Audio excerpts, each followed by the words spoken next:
बिल्कुल सिंपल तरीके से हम बना रहे हैं बेसन के लड्डू, वो भी दानेदार तगार के साथ। तो चलिए दानेदार लड्डू कैसे बनेंगे इन स्टेप्स के साथ देख लेते हैं। पहला स्टेप है हमारा तगार बनाना। तगार बनाने के लिए मैंने पैन गरम किया और उसके अंदर चीनी और पानी दोनों को मिक्स कर लिया है। अब इस चीनी और पानी को हम थोड़ी देर पकने देंगे मीडियम आंच पर। मीडियम आंच पर पकते हुए जब ये पिघल जाएंगी तो 5 से 7 मिनट लगेगा। अब इन 5 से 7 मिनट के बाद ये 7 मिनट हम इसे तेज़ आंच पर अच्छे से पकाने वाले हैं। तेज़ आंच पे जब हम पका रहे हैं ये 7 मिनट तक, तो इसके बाद हम देखेंगे कि ये बहुत ही गाढ़ा सफ़ेद सा बन गया है। इस समय में हम इस गैस को बंद कर देंगे और इसमें घी मिलाएंगे लगभग 2 चम्मच और फिर इसे चलाते हुए ठंडा करेंगे। जैसे ही हम ठंडा कर लेंगे देखिए कितना दानेदार तगार मिलकर तैयार हो गया है। पूरी की पूरी रेसिपी मैंने एक अलग वीडियो में बना रखी है, ऊपर आई बटन और डिस्क्रिप्शन में भी आपको मिल जाएगी। तो चलिए दूसरा स्टेप है हमारा सामग्री को तैयार करना, जो भी हमें बनाना है। तो सबसे पहले यहाँ पे मैंने तगार जो बनाई है उसको छन्नी से अच्छे से छान लेंगे और देखिए इस तरह से दानेदार तगार हमें मिल जाएगी। आप चाहें तो इसे बना के रख भी सकते हैं। और दूसरा है बेसन को छानना। तो बेसन को हमने अच्छे से छान लिया, ये नॉर्मल बेसन है।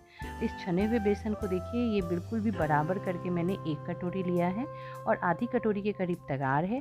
और तीसरी चीज़ है घी। घी मैंने बिना मेल्ट किया हुआ लिया है, नॉर्मल रूम टेम्परेचर पर आधी कटोरी, उससे कम ही लगेगी, ज़्यादा नहीं लगेगी। और चीनी है और इलायची है, जिससे मैं इलायची पाउडर बना लूँगी।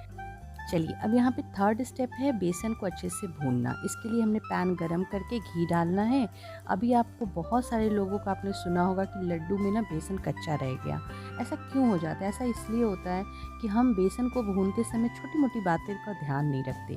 तो अगले 1-2 मिनट में मैं आपको ये दिखाऊंगी कि बेसन को भूनना कैसे है और क्या करना है। तो देखिए आपने देखा कि मैंने बेसन को इसमें डालकर भूनना शुरू कर दिया है।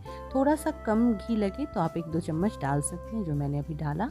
और अब इस बेसन को हम इसको मिलाते रहेंगे। गैस की आंच मीडियम रखनी है, तेज़ नहीं रखनी, स्लो नहीं रखनी। इस मीडियम आंच को रखते हुए हम बेसन को जैसे भूनेंगे ना, तो थोड़ी ही देर में ये मिक्सचर जो है ना वो थोड़ा लिक्विडी बन जाएगा। जैसे ही हम इस स्टेज पे आ जाएंगे हम बेसन को धीमा करके भूनना शुरू करेंगे, यानी कि हमें फ्लेम फिर लो कर देनी है। लो करके भूनने के बाद ना सबसे मेन चीज़ होगी कि इसका कलर जो है वो थोड़ा सा सुनहरा होता चला जाएगा। और सुनहरा कलर के बाद में आप देखेंगे ना कि बेसन थोड़ा घी छोड़ने लगेगा कढ़ाई में। और इसी समय पे आप देखिए कि बेसन जो है वो थोड़ा झागदार भी बन जाएगा। जब ये झागदार वाला प्रोसेस जो आप स्क्रीन पे आराम से अच्छे से देख लीजिए, इस प्रोसेस में जब आप आ जाएंगे ना तो आपको गैस को ऑफ़ कर देना है। और गैस को ऑफ़ करने के बाद आप बेसन को छोड़िएगा मत, बेसन को आपको चलाना है, नहीं तो ये नीचे से जल जाएगा और इसका पूरा का पूरा आपकी मेहनत बर्बाद हो जाएगी। तो प्लीज़ बेसन को उस समय चलाते रहिए। और उसी समय थोड़ी सी हल्दी मैंने कलर के लिए डाली है और थोड़ा सा इलायची पाउडर डालकर मैंने इसको मिक्स कर लिया। कढ़ाई में हम छोड़ नहीं सकते, तो हमें इसे ट्रांसफ़र करना होगा प्लेट में, और प्लेट में भी हमें इसे लगातार चलाना होगा। थोड़ी देर के बाद जब ये रूम टेम्परेचर पे आ जाए तब हम इसको छोड़ देंगे। चलिए अब कब हमें इन्हें मिक्स करना है वो आपको बता दूं। तो देखिए यहाँ मैं बेसन को छूकर देख रही हूँ कि बेसन ठंडा हो गया रूम टेम्परेचर पे। तो अब हम इसमें तगार मिलाएंगे। देखिए अगर आप गरम इसमें तगार मिला देंगे ना तो ये पूरा फिर से ना बहुत ज़्यादा लिक्विडी हो जाएगा, इसलिए इस बात का हमेशा ध्यान रखिएगा। तो बस अभी मिलाना है। देखिए जैसे मैं मिला रही हूँ वैसे ही आप मिलाइए। पर इसमें एक बात है कि अगर हाथ से मिलाएंगे तो ज़्यादा अच्छा है, तो मैं हाथ से मिला रही हूँ, एक हाथ से मिला रही हूँ।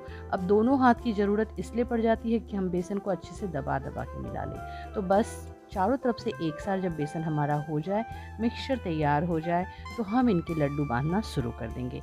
लड्डू बांधने की कला यही है कि आपको एक बराबर बनाने हैं तो एक परफेक्ट माप रखिए। मुझे आदत है तो मेरे तो हमेशा अच्छे बन जाते हैं, और आप भी जब बनाने लगेंगे तो आपका भी परफेक्शन आ जाएगा।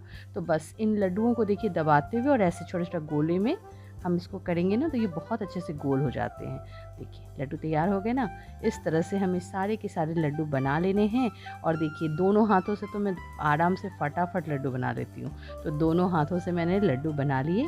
और बस ये लड्डू मेरे यहाँ पता है आपको हमेशा बनते हैं। और क्यों ज़्यादा बनते हैं, क्योंकि मैं मंगलवार, शनिवार और वीरवार को पूजा करती हूँ, तो मुझे लड्डू चढ़ाने की आदत है, तो मैं ज़रूर बना के रखती हूँ। तो बताइए कैसी लगेगी लड्डू की रेसिपी? अच्छी लगी है तो देखिए फ्रेंड पूरी की पूरी सामग्री आ रही है, आप नोट डाउन कर लीजिए और इसको आप बना डालिए, बनाइए, मेरे साथ लाइक और कमेंट के साथ शेयर भी कीजिए ताकि मुझे भी पता चल सके कि आपको रेसिपी कैसी लगी। आप मुझे सब्सक्राइब कर लीजिए विद बेल आइकॉन, ताकि आपको वीडियो की नोटिफिकेशन मिलती रहे। ऊपर और भी रेसिपीज़ आ रही हैं, फटाफट देख डालिए। Thanks for watching.